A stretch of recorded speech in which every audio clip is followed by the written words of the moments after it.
First year at my uncle's factory. The next year I had to go to work at a spinning mill, Alexandria spinning mill. We're just going to take a break there and change tapes.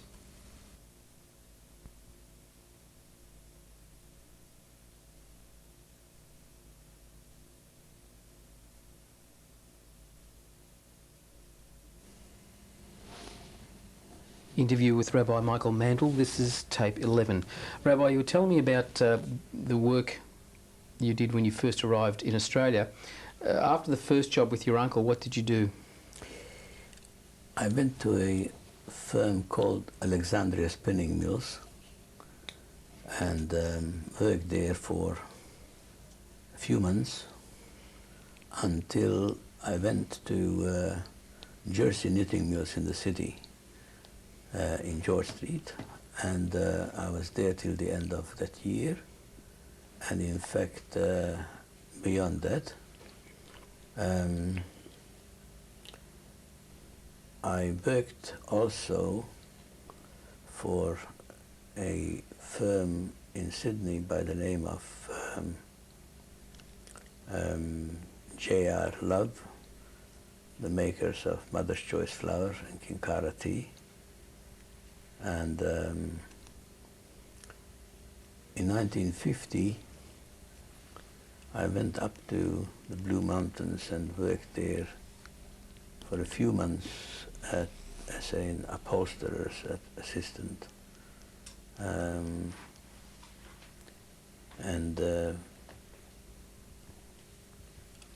went to Israel. I traveled to Israel in 1950.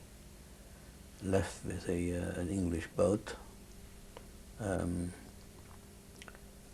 If I remember correctly, in July I left, early July.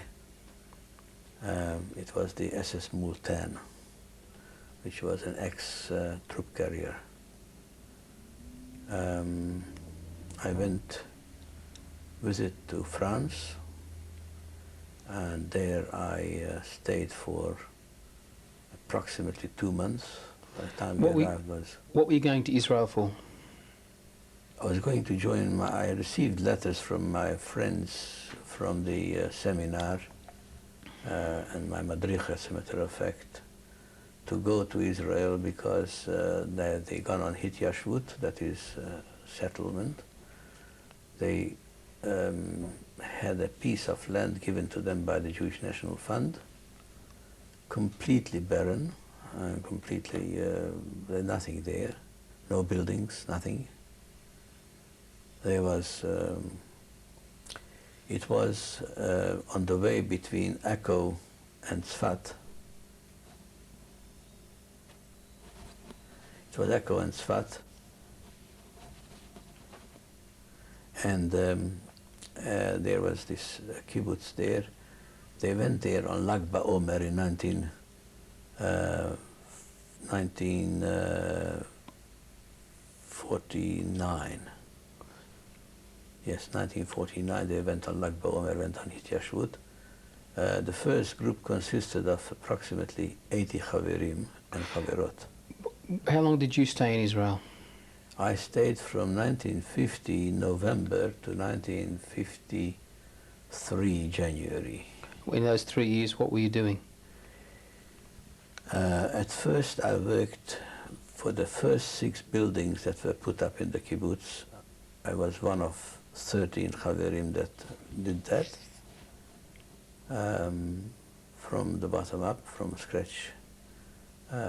We collected boulders and stones, etc., for the foundation, and we made our own concrete bricks or concrete slabs in order to build the houses, first 6 houses. And afterwards I worked in the kitchen, washing up dishes and serving the Chaverim. Then I pulled a muscle apparently, or whatever. I hurt myself, and I went to the Merakez Avodah, the coordinator of works, to put me into a place where I could be useful, because I couldn't be doing the work that I was doing or going to do for the building. So he put me into the young children. They were sleeping separately from the parents, and I was the night nurse. You say you were there for 3 years, from 50 to 53. In November, which was about 2.5 years. Where did you go from Israel? I came back to Australia. Why? Because by that time my nephew was born, and my sister and brother-in-law gave me no peace, so to speak, writing to me that you got a nephew, you haven't even seen him, you must come, you must come. Was your plan to stay in Australia? Was your plan to stay? Plan to stay, but what happened also, that was the perhaps the catalyst. The kibbutz wanted to send me to study medicine. That's what I wanted to study, to be the doctor of the kibbutz. Not in order to make money, but to help people. And at that time, the university did not take year 1 and 2 of medicine. They wanted to have the migrants that came from Czechoslovakia, Hungary, and all over the place, who had been at university for 1, 2, 3, 4 years, to finish their course, to finish their diploma, etc., and in other words, to get down to business of being a doctor in Israel. They could not afford at that time to open year 1, because they had plenty of people, hundreds of young students who had, as I say, done 1 or 2 or 3 years of their So what course. did you do?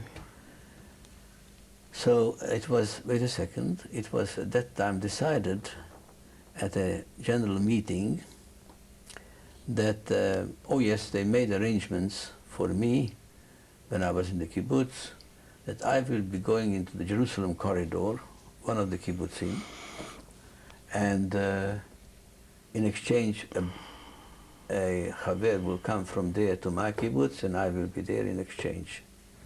And I will be able to attend university eventually. But as I say, enrollment for year 1 and 2 there wasn't, so it was opportune to come back to Sydney, hoping to finish first my matric, my adult matric, and start university. So I was going to be there for a year or 2 at the most, but in fact I stayed on from 1953 to 1970. And in the meantime, what I did, quite a few things. I was enrolled again to the Metropolitan College. I was enrolled again to the Sydney Technical College to do my matric and to start studying. So I did economics, I did history, Hebrew, English, French, mathematics, and so on.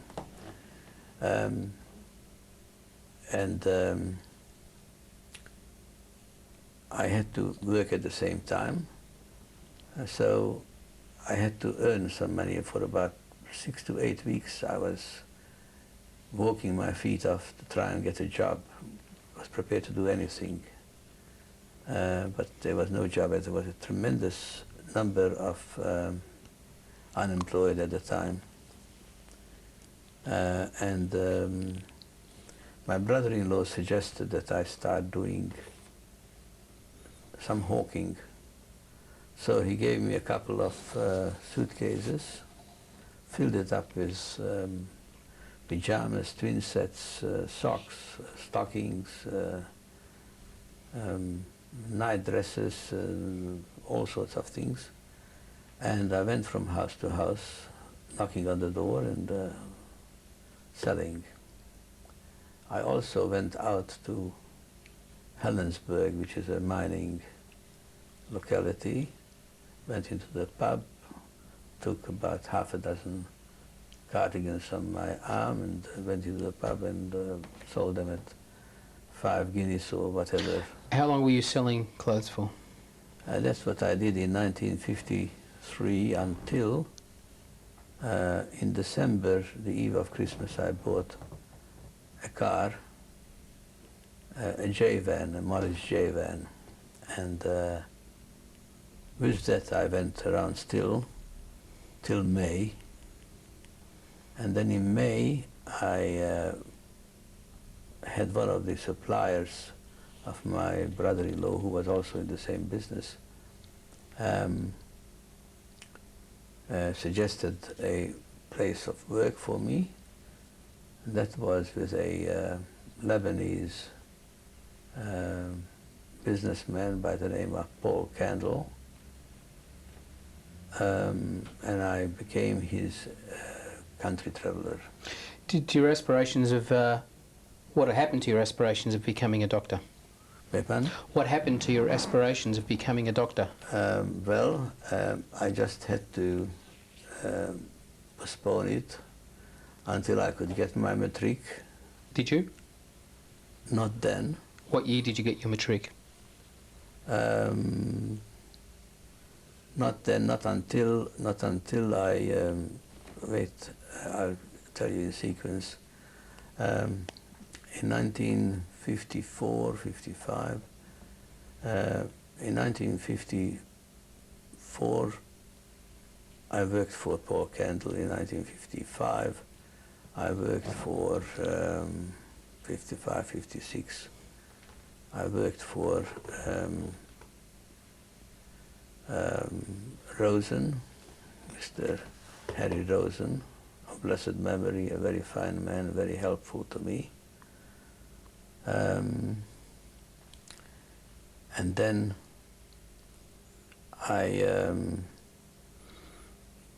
in 56, I went to teach at the Temple Emmanuel in Sydney.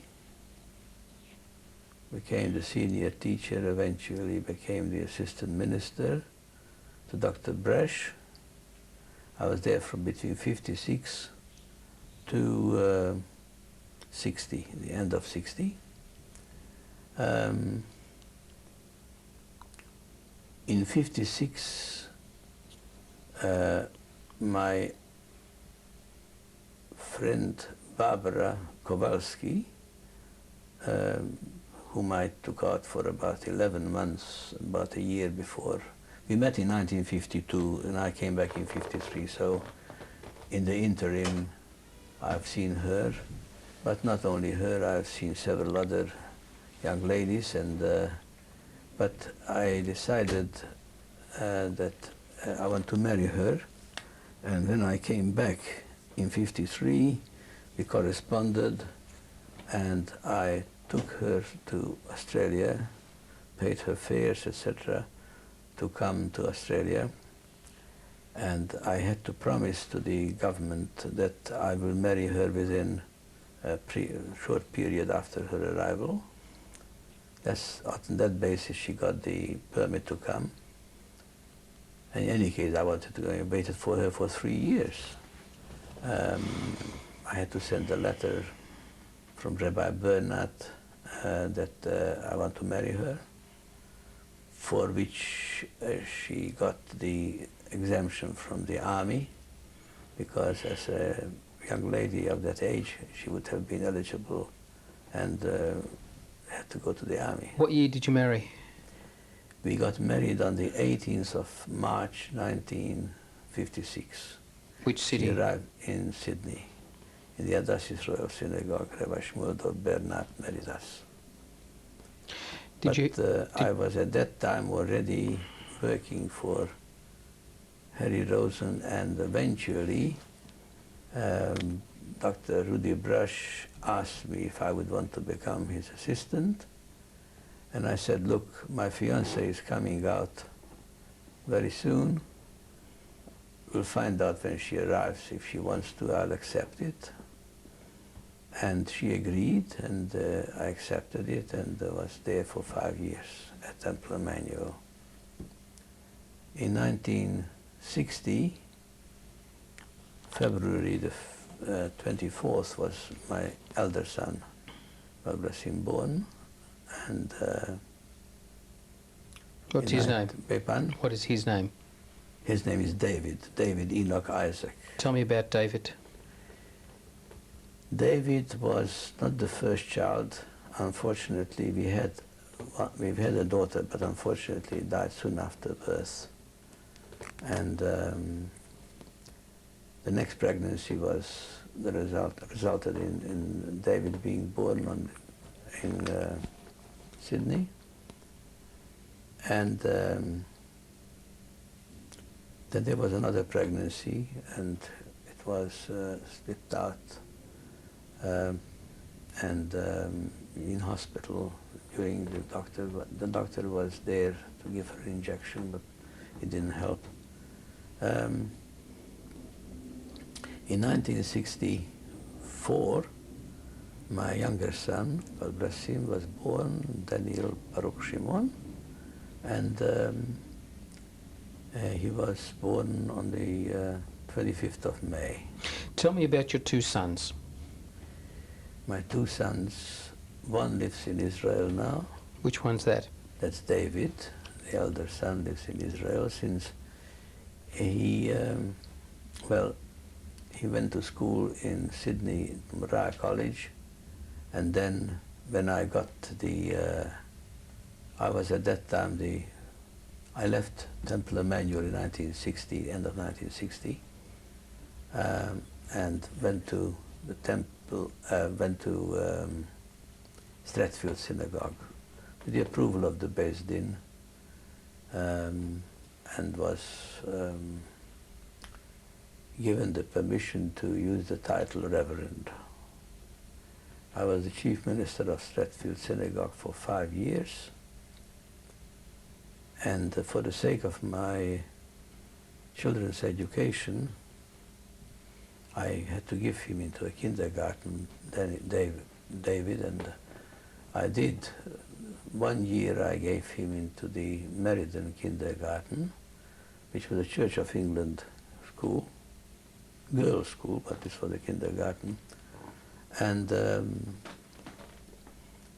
I determined to take him out of the school because the child came home every day. He was very pleased and very nice, lovely. Everybody loved him and he loved the school. But we said that Reverend Chenoweth was there giving scripture lessons, only Old Testament stories. But then he spoke in general about God. God is everywhere. God is in your home, God is in your heart, God is in the school, God is in the playground, God is in the church, and God is in the street. When he said, and I went over with him the same thing, and then I wanted to squeeze in, I said, God is in the synagogue. No, not the synagogue. And that finished it. That was it. As far as I was concerned, I understood that he is not in the right place.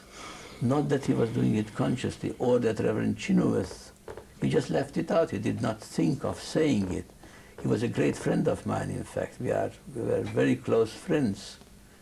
But it was not good enough for my son's education. So I resigned from that position because for a year I took him to King David School, which was a 12.5-mile journey daily in the peak hour, had to be taken there and picked up after school.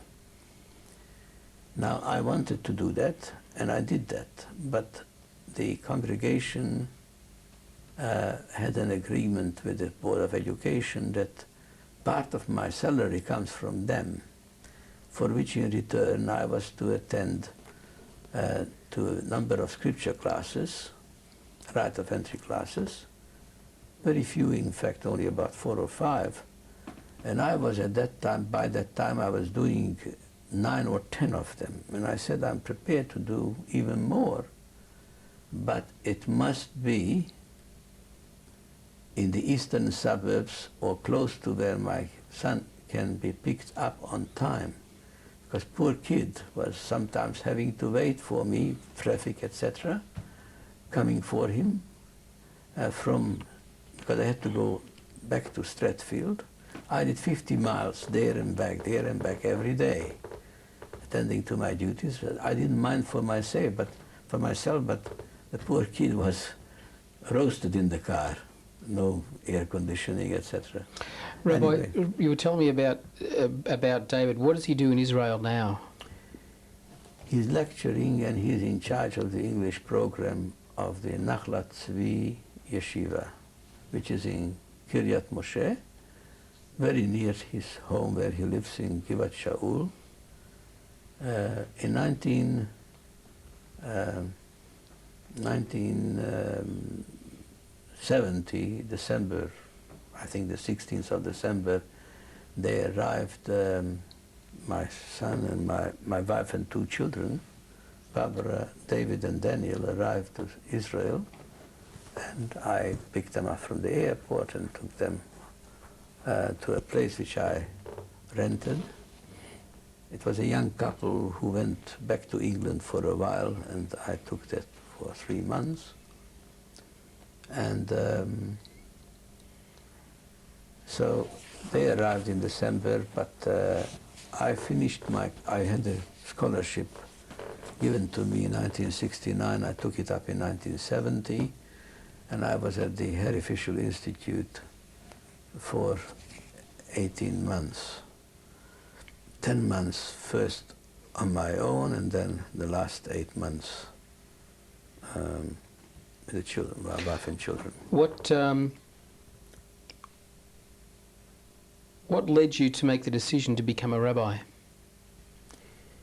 Well, I was working as a teacher at Temple Emmanuel, and as I told you, Ruti Brush invited me to be his assistant minister for a very good reason, his own. Namely, he wanted to have someone who could be there for him when he is away. He was for a number of years already, he wanted to take his sabbatical, and he was courting me and trying to persuade me to take the job. And I left the bridge store where I was working at that time for Harry Rosen and his wife.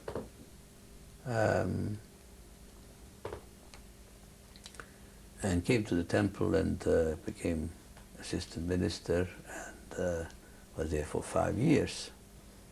But when I left, I went to Stratfield, and I was then minister, but without the title of rabbi.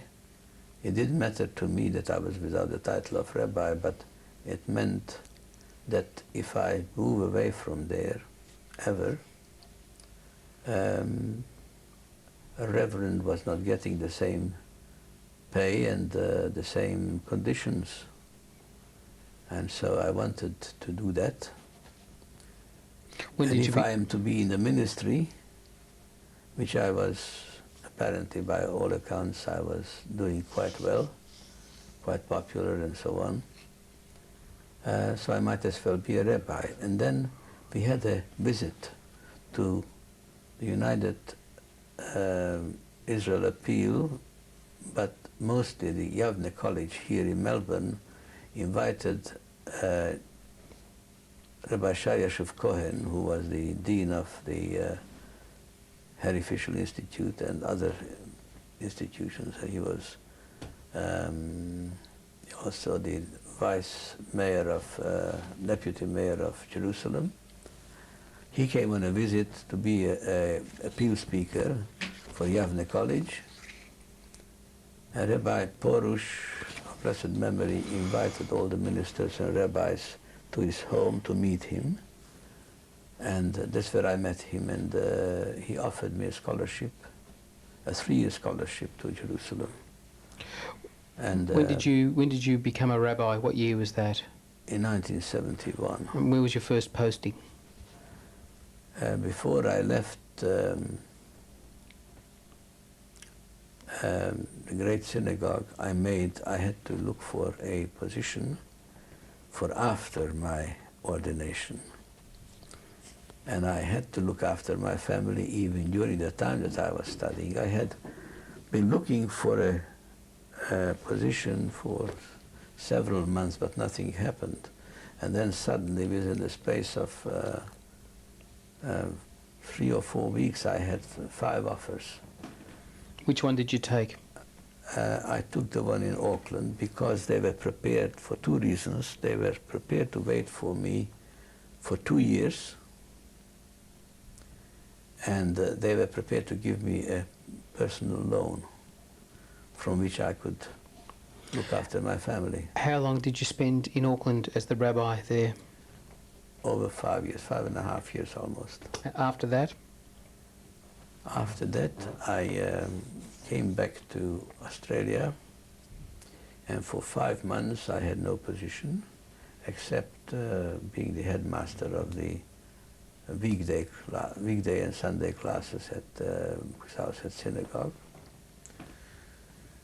And then I happened to be at the Great Synagogue at the time, and I received a phone call. The secretary came to me, says, "You are wanted on the phone." And it was my colleague, Rabbi Lubovsky, who said, "Michael, have you got a job?" I said, "No, at the moment I haven't, except that." He says, "Well, there is a position here in Melbourne, not a rabbinic position as such, but God knows you could do tremendous things for the organization. The Melbourne Chevra Kadisha needs very badly a director." So he sent along a letter, rather he asked the treasurer of St. Kilda Synagogue, at that time Mr. Miller, to write me a letter, and I was asked to come down to Melbourne. But I wanted to remain in Sydney because at that time my son Daniel was to become bar mitzvah. I wanted to prepare him for it. And I said, I came down to Melbourne, and I said, after the bar mitzvah of my son, I will come down. So I came down in April 1st, and then I came down in July of 1977. Yes, 1977. Rabbi, have you spoken to your children at all about your experiences during the Holocaust? From time to time, yes. And of course I had this rather long interview with Daniel. He was only very young at the time. He came down for school holidays because by that time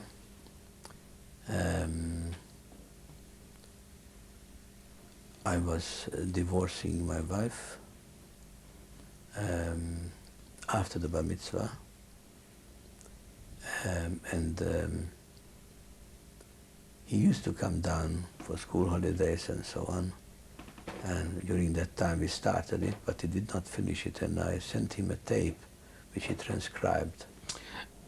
Apart from that one time where he did that project, did you ever offer your parts of your story about what happened to you during the war of your own volition?